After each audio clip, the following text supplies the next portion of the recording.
Eron uchun o'tayotgan har bir kun foydada, qancha ko'p kun o'tsa, shuncha foyda bo'ladi. Tramp uchun bo'lsa bu zararga ishlayapti. Chunki jahon chempionati yaqin, 250 yillik bayram yaqin. Buni ustiga 60 kunlik huquqiy jihatdan urush boshlangandan keyin AQShda o'sha War Powers Resolution degan qonun qabul qilganda 73-yilda prezident vakolati urush boshlangandan keyin u urushni boshlashga haqqi yo'q. Uni Kongress e'lon qiladi, lekin jangovar harakatdan boshlashga haqqi bor-ku. Jangovar harakatlarni 60-kuni Kongress roziligi olinishi kerak-da. 60-kuni taxminan 28-29 aprellarga, o'sha 1-may atrofiga boradi-da va mana shu muddat, lekin siyosiy jihatdan aprel o'zi. Ya'ni aprelning boshida Trampga juda qattiq bosimlar kuchayadi. Chunki ungacha olib borish degani bu Kongressni ham nima deydi, haligi indamaslar olamiga o'xshatib qo'yishiga sabab bo'lishi mumkin-da. Harakat nima deydi, bu sizlar nima qilyapsizlar degan savollarni bera boshlashi mumkin Amerika jamoatchiligida.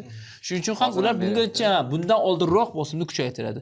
Unutmaslik kerak, urush boshlangandan keyin, endi mohiyatan urush boshlangandan keyin Senatda ko'rib chiqildi, bu masala 53-47 bo'ldi.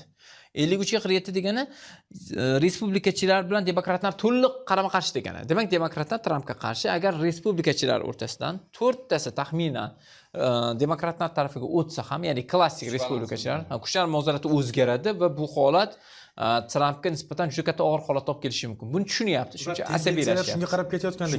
Neft narxi masalasi bor. Albatta. Hormuzdagi va Amerikaning manfaatlarini. Demak, Hormuzdagi masala jiddiy mintaqaviy kurashga aylanish ehtimoli past. Ko'proq AQSh, Isroil va Eron urush sifatida bo'lib qolishi mumkin, lekin Bahrayndan uchirilgan raketalar va amirliklarning o'zini himoya qilishga bo'lgan harakatlari ko'rsatyaptiki, ular ham qisman nimalarda javob zarbalarini berish ehtimollari bor, lekin ular ham sinov sifatida. Bitta ikkita, ya'ni jamoatchilik fikriga qaraydi.